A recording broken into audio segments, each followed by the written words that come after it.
Hello my dear students, मैं आप लोगों के सामने मैं एसके सर आज के वीडियो क्लास में आप क्या लेकर आए हैं। तो आज के वीडियो क्लास में मैं आप लोग के लिए लेकर आया हूं बहुत सारे ऐसे स्टूडेंट हैं जो मान लीजिए कि हिंदी मीडियम में पढ़ रहे हैं, उर्दू मीडियम में पढ़ रहे हैं, बांग्ला मीडियम में पढ़ रहे हैं या इंग्लिश मीडियम में भी आप स्टडी कर रहे हैं। लेकिन हो क्या रहा है कि आप जब एग्जामिनेशन हॉल में या मान लीजिए कोई भी टेक्स्ट या मान लीजिए कोई भी बुक वगैरह जो रीड करते हैं तो आपको इंग्लिश तो रीडिंग तो कर लेते हैं, लेकिन होता क्या है उसका हिंदी नहीं समझ पाते हैं।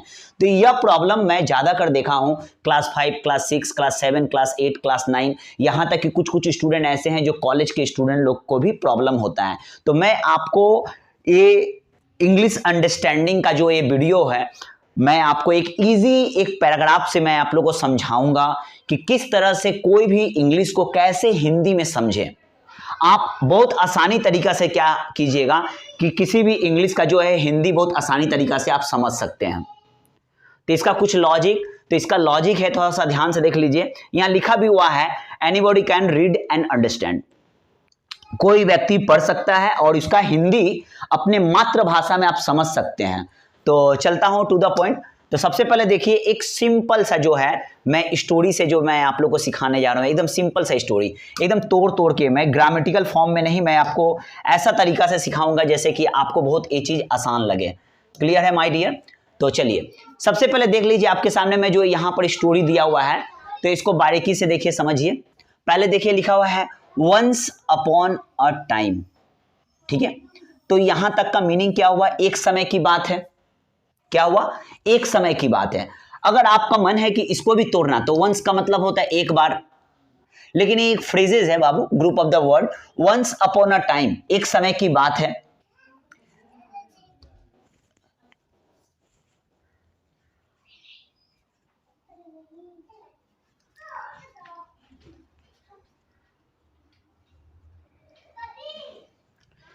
तो आप देख सकते हैं वंस अपॉन अ टाइम एक समय की बात है, ठीक है। अब उसके बाद में देख रहे हैं क्या है माय डियर, दिया हुआ है there lived 4 cows, there lived 4 cows. अब यहां पर जो है 4, कभी कभी जो है जो आपका इजी वर्ड है माय डियर स्टूडेंट उसको पकड़ने का कोशिश कीजिएगा। यहां 4 कॉज, 4 गाय, ठीक है, जो क्या करती थी, रहती थी। मींस एक समय की बात है, 4 गाय रहती थी, ठीक है। कहां रहती थी माय डियर? इन मतलब मैं, द फॉरेस्ट जंगल में रहती थी। तो फिर से मैं एक रिपीट करता हूं, थोड़ा ध्यान से देखिएगा। पैसेज में बहुत ही इजी वाला पैसेज उठाया हूं जैसे आराम से आप पढ़ सके और उसका हिंदी समझ सके, क्योंकि अगर मान लीजिए पैराग्राफ से अगर देकर मैं सिखाऊंगा तो आपको समझने में थोड़ा तकलीफ होगा, ठीक है। तो देखिए एक समय की बात है, there live 4 cows in the forest, मतलब एक समय की बात है जो है 4 गाय रहती थी जंगल में, ठीक है। इन द फॉरेस्ट, फॉरेस्ट मतलब क्या होता है माय डियर? जंगल में। एवरीडे मतलब रोजाना, मींस डेली। दे मतलब कौन? ये गाय, ठीक है। दे मतलब कौन? ये गाय। वे लोग मतलब वो गाय। यूज टू ग्रेज, ग्रेज का मतलब क्या होता है? एक, देखिए अक्सर आपको हिंदी समझ में क्या होता है ना, एक सेंटेंस का बीच में ना आपको एक वर्ड ऐसा आ जाएगा जैसे कि उसका हिंदी समझने में आपको बड़ा तकलीफ होगा। तो थोड़ा सा क्या कीजिएगा, डिक्शनरी ओपन कर लीजिएगा, ठीक है। थोड़ा डिक्शनरी ओपन करके आप देख लीजिए। वो भी नहीं तो आप अगर किसी मोबाइल में अगर मान लीजिए ऐप वगैरह रखे हुए हैं डिक्शनरी का, तो वो भी देख लीजिए। वो भी नहीं तो गूगल में देख लीजिए, ठीक है। तो चलते हैं, या टीचर से सजेस्ट ले लीजिए। तो वे लोग, ये सारे गाय, यूज टू ग्रेज, ग्रेज का मतलब क्या होता है हिंदी में लिख देता हूं, घास खाना, जिसको इंग्लिश में कहते हैं चरना। मतलब गाय लोग जो है मैदान में जाकर, मतलब फील्ड में जाकर, खेत में जाकर जो घास वगैरह खाते हैं, तो उसको हम लोग इंग्लिश में कहते हैं ग्रेज, ठीक है। तो एवरीडे वे लोग use to graze together, together मतलब क्या होता है माय डियर? एक संग। वे लोग जो है एक संग जाके क्या करते थे? घास खाते थे, घास चढ़ते थे, मतलब वो लोग खेत में वो लोग चढ़ते थे, ठीक है। इन अ पर्टिकुलर स्पॉट, स्पॉट का मतलब मान लीजिए कोई एक सर्टेन प्लेस, ठीक है। पर्टिकुलर का मतलब क्या होता है? पर्टिकुलर। स्पॉट का मतलब होता है सर्टेन, पर्टिकुलर मतलब एक निश्चित जगह पर, ठीक है। इन अ पर्टिकुलर स्पॉट मींस वो लोग कहां जाते थे माय डियर खाने के लिए? एक निश्चित जगह पर जाते थे खाने के लिए। तो फिर से देख सकते हैं माय डियर, कि एक समय की बात है, देयर लिव्ड 4 काउस, 4 गाय रहते थे जंगल में। एवरीडे, रोजाना वे लोग जाया करते थे घास खाने के लिए एक संग, एक निश्चित जगह पे, means in a particular spot पे। क्लियर है माय डियर? एकदम तोड़ तोड़ के मैं आप लोगों को सिखा रहा हूं। नेक्स्ट देखिए, दे, वे लोग, ठीक है, दे मतलब वे लोग, दे वेयर ऑल फ्रेंड्स, मींस वो 4 गाय जो थे, काउज, ये चारों गाय आपस में मित्र थे, means they were all, all मतलब ये चारों गाय, ठीक है, फ्रेंड्स क्या थे? मित्र थे। वन डे, एक दिन का बात है, एक शेर, 100 मतलब CHEEC मतलब देखना, उसका सेकेंड फॉर्म है आपका 100, एक दिन, ठीक है। अ लायन मतलब एक शेर, देखा, द काउज मीन्स गाय को देख लिया। क्या करते हुए देखा? कि ग्रेजिंग, कि एक चारों गाय एक जगह इकट्ठा होके क्या कर रहे हैं? घास खा रहे हैं, घास खा रहे हैं। टुगेदर, एक संग ये लोग घास खा रहे हैं।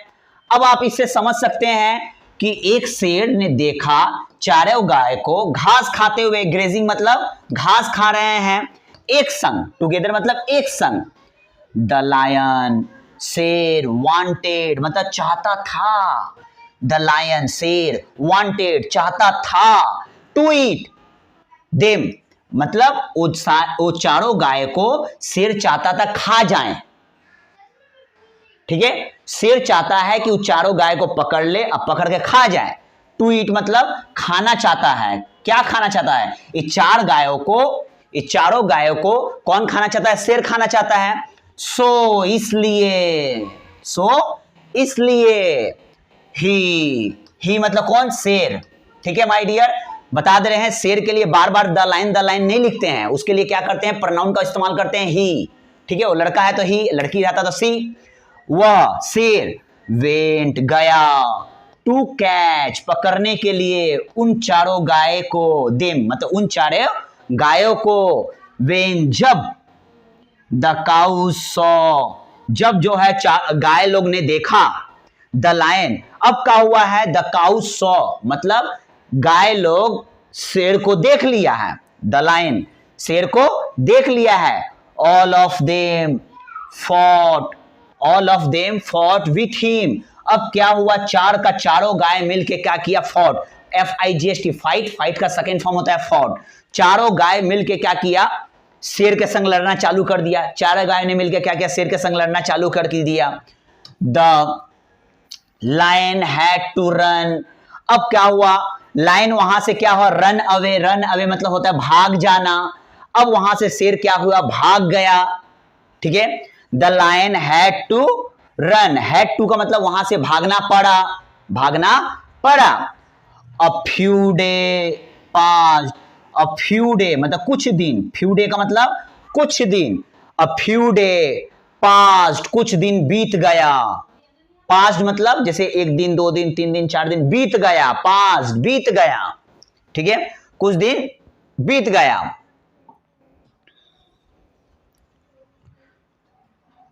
ठीक है माय डियर, तो कुछ दिन बीत गया, देख लीजिए। अ फ्यू डे पास्ट कुछ दिन बीत गया।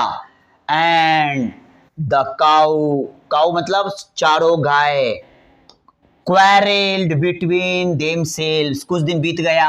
अब चारों गाय, क्वेरल्ड मतलब होता है लड़ाई झगड़ा करना, बिटवीन मतलब आपस में, देमसेल्व्स मतलब वे लोग चारों का चारों गाय आपस में लड़ाई झगड़ा हो गया। जिस तरह से दोस्त में लड़ाई झगड़ा होता है तो चार फ्रेंड अलग अलग हो जाते हैं। तो याद रखिएगा, जब 4 फ्रेंड अलग हो जाएगा तो कोई भी मौका का चौका मार देगा। मींस जब 4 फ्रेंड आप लोग एक जगह रहिएगा, means unity is the best utility. जब चारों फ्रेंड एक जगह रहिएगा तो किसी का हिम्मत नहीं है माय डियर कि आपको जो है पटक दे वहां पर। लेकिन जब 4 मान लीजिए कि बंदा अलग हो जाएगा, बोलने का मतलब है एक बंडल का लकड़ी को तोड़ना बड़ा मुश्किल है, लेकिन सिंगल लकड़ी को अगर आप तोड़िएगा वेरी इजी, बहुत आसान है। अब चारों गाय में द काउ, क्वेरल, चारों गाय जो है आपस में लड़ाई झगड़ा हो गया, ठीक है, बिटवीन देमसेल्व्स आपस में लड़ाई झगड़ा कर लिए, ठीक है। एंड और फिर क्या हुआ? और स्टार्टेड ग्रेजिंग सेपरेटली मतलब एक गाय यहां खाना खा रहा है, एक गाय यहां खाना खा रहा है, एक गाय यहां खाना खा रहा है, एक गाय यहां खाना खा रहा है। ठीक है, अब जब चारों का दुश्मनी हो गया, चारों गाय में आपस में तू मैं अगर हो गया तो सोच लीजिए क्या हुआ। ये लोग चारों का चारों गाय अलग अलग जाके क्या कर रहा, खाना खाने लगा, सब अलग अलग। पहले चारों गाय एक जगह खाना खाते थे, मतलब घास चढ़ते थे एक संग, जहां जाएंगे एक संग जाएंगे। तो शेर तो चौका मार नहीं पाया, चारों मिलके क्या किया, शेर के ऊपर में भगा दिया। अब यहां पर चारों गाय जो है, पहला गाय, दूसरा गाय, तीसरा गाय, चौथा गाय, सब गाय जो है अलग अलग खाना खाने लगा। क्यों? क्योंकि इसका पटरी इससे नहीं हो रहा है, इसका पटरी इससे नहीं हो रहा है, इसका पटरी इससे नहीं खा रहा है, इसका पटरी इससे नहीं खा रहा। ठीक है, सब आपस में मतलब एक दूसरे से जलना उलना चालू कर दिए, लड़ाई झगड़ा हो गया, बाताबाती हो गया। ठीक है, एंड स्टार्टेड ग्रेजिंग, मतलब शुरू कर दिए, स्टार्टेड मतलब शुरू कर दिए घास खाना, अलगा अलगी, सेपरेटली मतलब अलगा अलगी, one day, one by one. अब क्या किया, शेर को तो मिल गया मौका, मींस शेर गॉट एन अपॉर्चुनिटी, शेर को तो एक मौका मिल गया। वन बाय वन, अब शेर पीछे से आया, पहले इसको खाया, फिर इसको खाया, फिर इसको खाया, फिर इसको, एक एक करके सबको खाया। तो इसको इंग्लिश में क्या कहते हैं, one by one the lion killed all of them. Lion क्या किया, ऑल मतलब चारों गाय को खा गया, ऑल ऑफ देम मतलब उसमें से किसी को नहीं छोड़ा। तो आई होप कि इस तरह से स्टोरी को अगर तोड़ तोड़ के, स्पेल कर एकदम ब्रेक ब्रेक करके, स्प्लिट करके अगर उसका हिंदी अगर समझिएगा तो याद रखिएगा आपको इंग्लिश का हिंदी समझने में एकदम प्रॉब्लम नहीं होगा। क्योंकि छोटे छोटे बच्चे लोग को देखते हैं, स्कूल के टीचर क्या करते हैं, बोलते हैं लर्न करो। एक पन्ना का अगर मान लीजिए आंसर, 1 पेज का आंसर, 2 पेज का आंसर अगर मान लीजिए सिर्फ आप लर्न कर रहे हैं, सिर्फ आप लर्न कर रहे हैं, लर्न करने से कुछ नहीं होता है, लर्न करने से कुछ नहीं होता है। क्यों नहीं होता है लर्न करने से? रीजन क्या है, रट्टा मारिएगा, कल सुबह फिर भूल जाइएगा, आज रट्टा मारेंगे फिर भूल जाइएगा। अगर उसको इस तरह से अगर तोड़ तोड़ के अगर आप उसको समझ लेते हैं तो पक्का गारंटी दे रहे हैं कि आप भूलिएगा नहीं।